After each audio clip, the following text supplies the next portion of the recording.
Greetings, my friend, and welcome to the podcast, Teaching That Transforms with Dr. Jimmy Knott.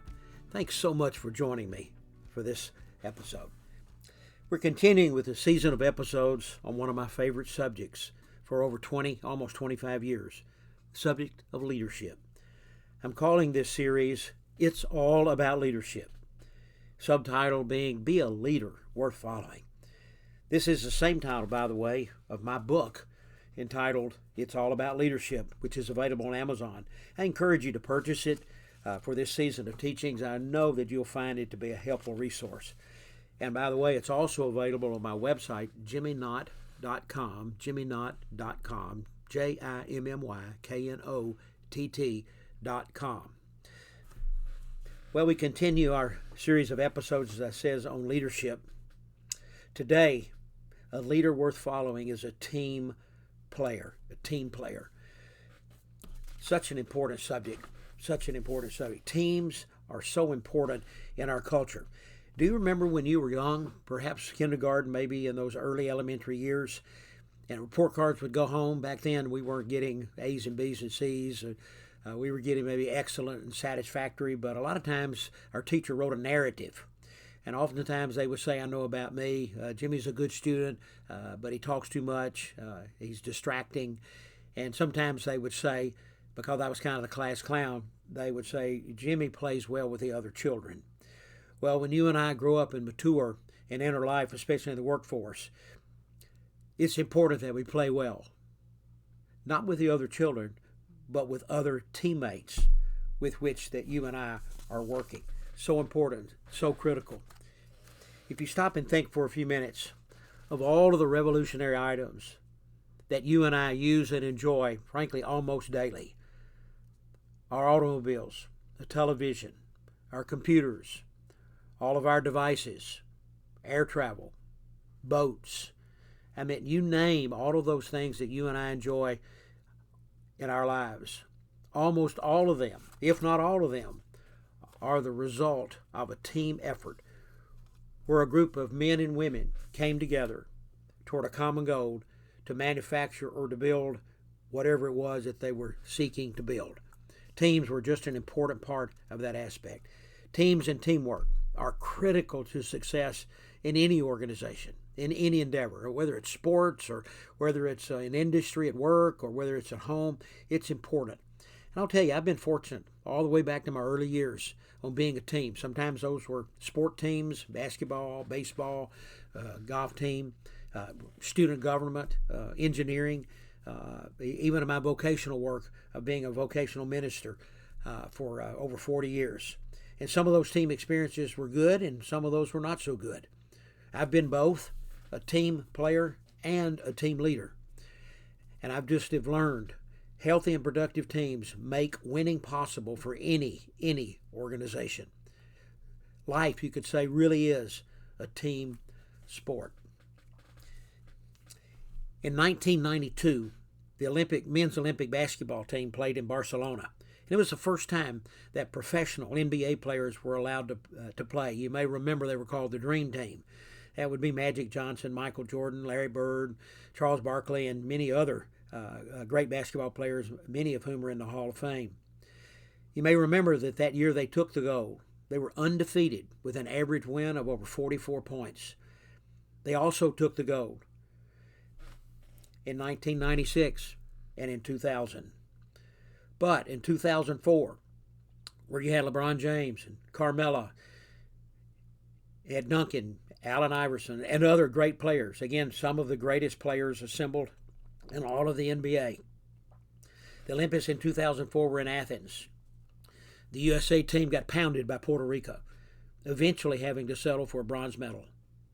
What went wrong? Well, frankly, in spite of being the best players largely in all the world, they didn't play well together. They weren't really good team players. A lack of teamwork, a lack of willingness to play well together led to not a gold medal, but a bronze medal. I'll come back to how that story ended in a minute. Teamwork. Teamwork happens. It's not automatic. It happens when people willingly, energetically, cheerfully, caringly, intelligently, harmoniously, faithfully, tirelessly, purposefully, and efficiently work together for a shared or a common goal. A team is more than people working together. Healthy teams are there for each other, to take care of each other, and to support each other. The largest workforce generationally today are the millennials. That's largely men and women that are in their early to mid-20s to early to mid-40s. And they grew up like the generation behind them, largely in elementary, middle, and high schools, working together on teams. And research that I read says millennials want collaboration and teamwork. 88% of them want that. It's all about being together. It's all about a group. True of millennials and also true of Gen Z. Many of you listening are team leaders. All of us, perhaps, are team players where we live, play, and work. Most of us are on a team. Some of you, as I said, lead a team. You're a captain or a team leader. But even if you're still just a player, you're still important. Building a healthy team takes direction and commitment. And it's really based on establishing meaningful relationships with everyone else on the team. You may remember from a few episodes back in the importance of the relational connection lesson and being a leader worth following. Leadership is first relational. It's about people, connecting with people. And then it's directional. It's about results and about profits. It's about both of those, but it begins with relationships. The stronger the relationships, the greater the results. A team, any team, is only as good or as bad as its players. Let's talk for a moment about poor team players, less than ideal team players. Have you ever been on a team, whether it was a sports team or a work team, that had someone on the team that was not really a team player? They were a poor team player. Well, I have, and I'm sure most of you have as well. One team player, just one, can dramatically affect the outcomes of the team. If I were to ask you, and I am, what are the qualities? What are some of the qualities of a not so good team player, of a poor team player? Well, I've asked that question many times, and here are the kind of answers I've always received. They're selfish, they're prideful, they have ego problems, they tend to be closed-minded, controlling. Many are negative, critical. Some are stubborn, inflexible, defensive, lazy, uncoachable, unteachable. Think back to when you've been on a team that had at least one less than ideal team player. How did their presence on the team affect the energy of the team as a whole? Well, I'm sure it drained it. How did their presence on the team affect the trust level on the team? It minimized it. It always does. So what does a good, ideal, the best team players look like? Well, I'm grateful. I'm grateful to Pat Lencioni and his wonderful book, The Ideal Team Player. He does a wonderful job from research and then anecdotally to kind of pull it all together and highlighting the three, he calls them virtues or qualities of an ideal team player. Let me say up front, these qualities, these traits, these virtues are not inherited. They are a choice. And let me say up front, neither are they black and white, all of one or all of the other. In fact, it's very gray, very gray. But these three traits, for us to be a good, an ideal team player, need to be present in each of our lives as a team member in an adequate and sufficient amount in order for us to be an ideal team player. I'm going to walk through and give brief descriptions of each of these virtues of the ideal team player. And as I do, I want you to be thinking, is that me? Does that describe me? And then when I get through with each one of them, I want to give you a chance to reflect. And on a scale of 1 to 6, 6 being the highest, how would you rate you on that particular virtue? So let's begin. First, let's look at the bullets that are related to humility, to being humble. There's no, someone has said there's no I in team, and that's for sure. This is the most important and probably the most sensitive of qualities. Those who are humble lack excessive ego. They're never concerned about their status. They're quick to notice the contribution of others. They almost always put team over self. They succeed first together rather than individually. They praise their teammates. They're willing to admit their mistakes. They're more than willing to share the credit. When needed, they're able to accept and to offer apologies. I believe that humility is the single greatest and most indispensable virtue of a team player. No team leader, no organization should tolerate, much less they must confront arrogant players, because team performance otherwise will suffer. Scholar C.F. Lewis said, humility isn't thinking less of yourself, but thinking of yourself less.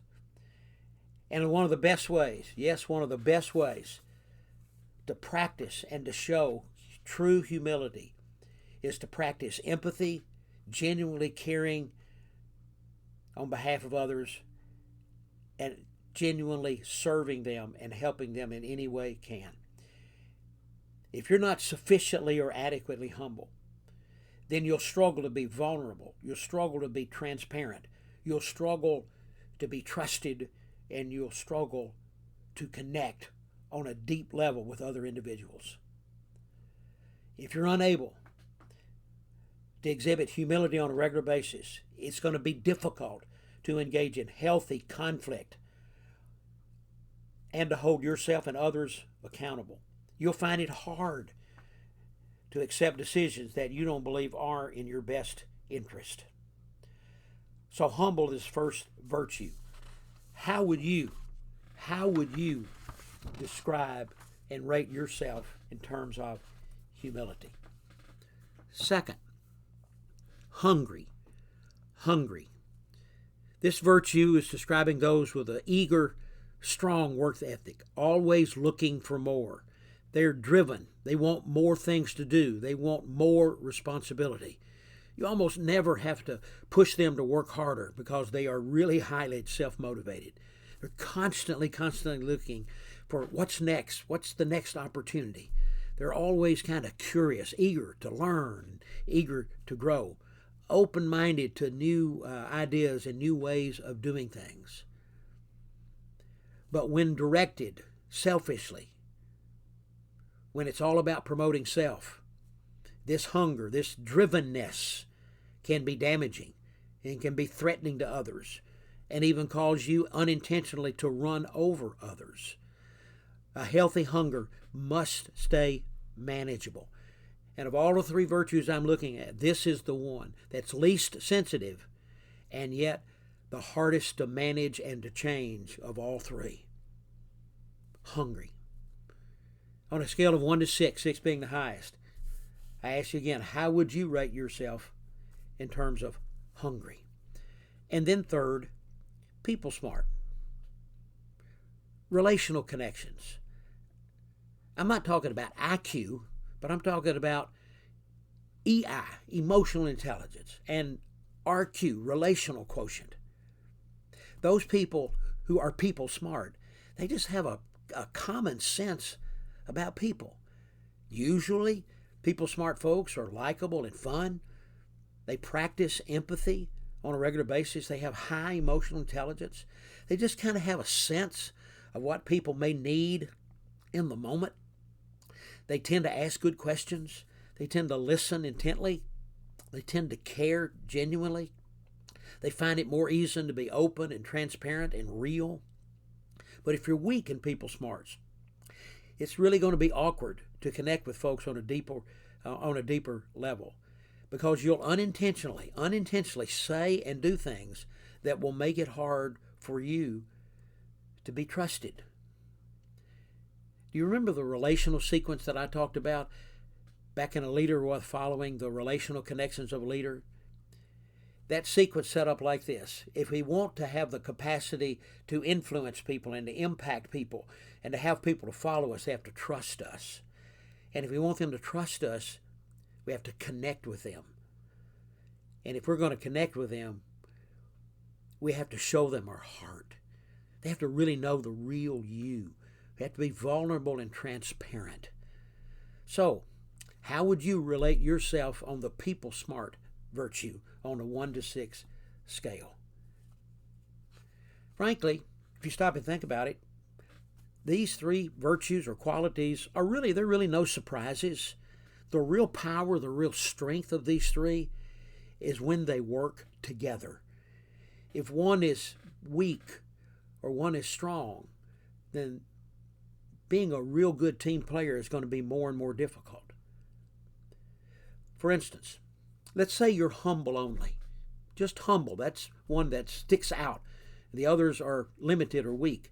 Then you're really going to be treated and seen often as a pawn or a doormat or even a pushover. You may be pleasing and you may be kind and you may be even unassuming. But if you're humble only, you're probably not super eager to get a lot done. You're not super eager to want more and more responsibility. You're probably not even super driven to build meaningful relationships because you're just humble only. What about if you're hungry only? Well, these are the bulldozers of life. They are determined. They are driven.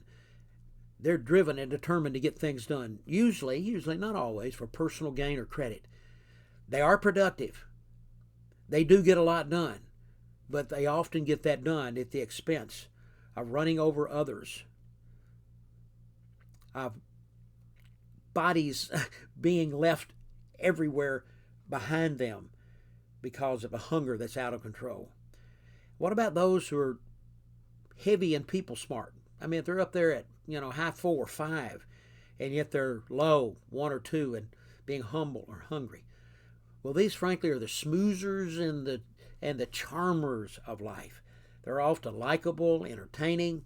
They're usually not real great on contribution to team productivity. They are able to survive in a work environment simply because of their social skills. But oftentimes, not always, these folks can have their own personal agenda in getting things done, which can be dangerous. Needless to say, it can be dangerous. So again, the power of these are not them standing alone. The power of these are working together. When these three virtues are sufficiently present and adequate in a team player's life, that team player is more vulnerable. They're easier to trust. They're more willing to face conflict and to resolve it. They're more willing to hold themselves and others accountable. They're eager to put the team's success above their own. They're sensitive and aware and vulnerable and true. And they just make better alignment together as a team. You stop and think about it. One of the lessons that we talked about earlier was an episode on leader worth following as a servant leader. In many, many ways, these virtues are exactly what a servant leader practices. Humble, hungry, and people smart. But they're all blended together with probably out of a 1 to 6, a 4+ average in all three of them, which is critically important. So good, ideal team players possess all three of these virtues or qualities in adequate and sufficient measure, which is critically important. And a 4+ on a rating of, let's say, 1 to 6. Sometimes it can be difficult to identify. And I would say, we really have to be careful in labeling people as well. All of us have some of these three virtues, at least to some degree. If any of these is significantly lacking, then we're probably going to do damage as a teammate. So what about you?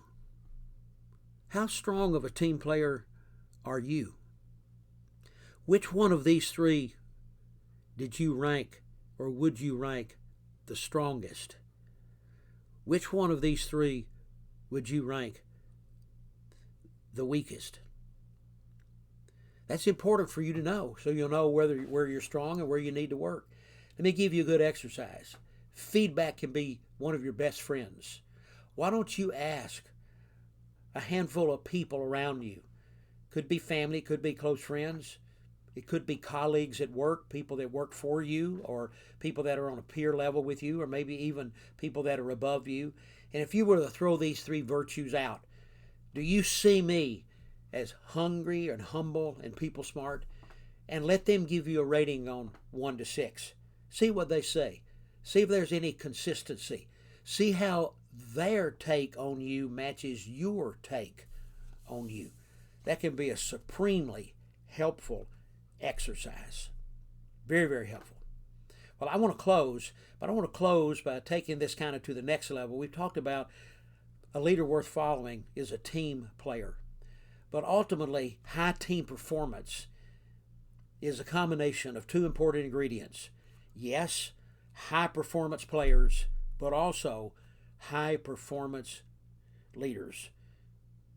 Leaders can make all the difference. In fact, there are really only two reasons that a team is not a high performing, highly productive team.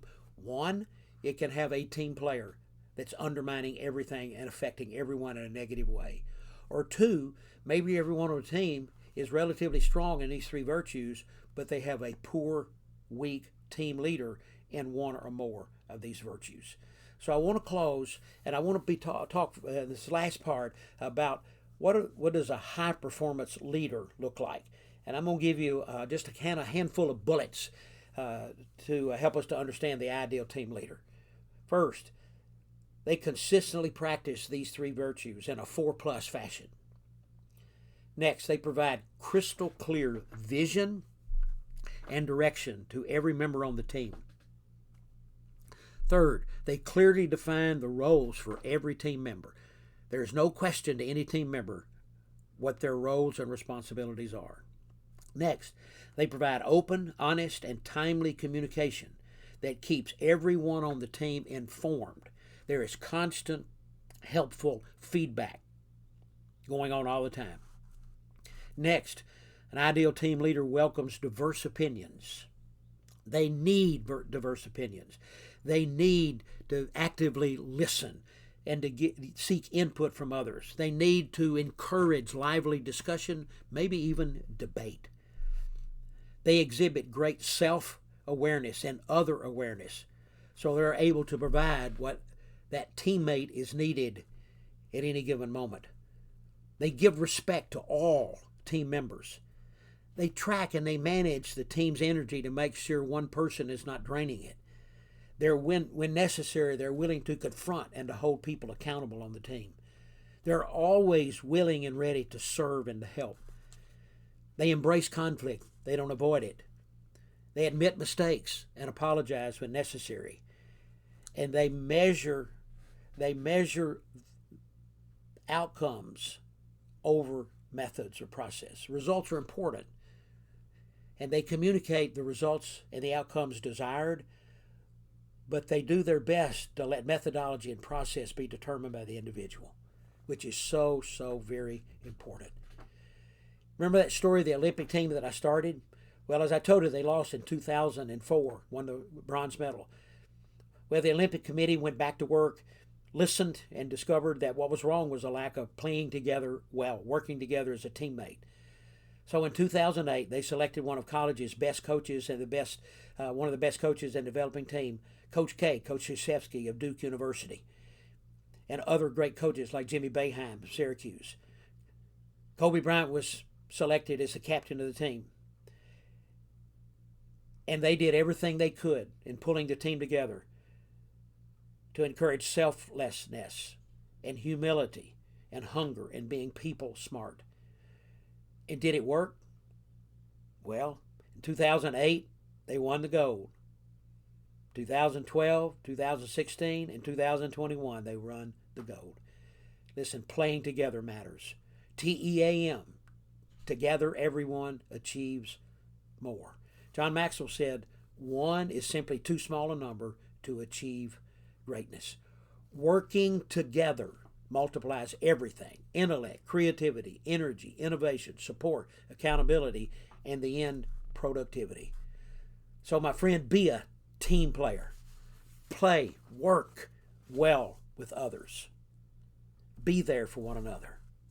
Be the ideal team player. Thanks for listening to Teaching That Transforms with Dr. Jimmy Knott. Remember, teaching only transforms when we consistently practice what we've heard. I look forward to you joining me next time.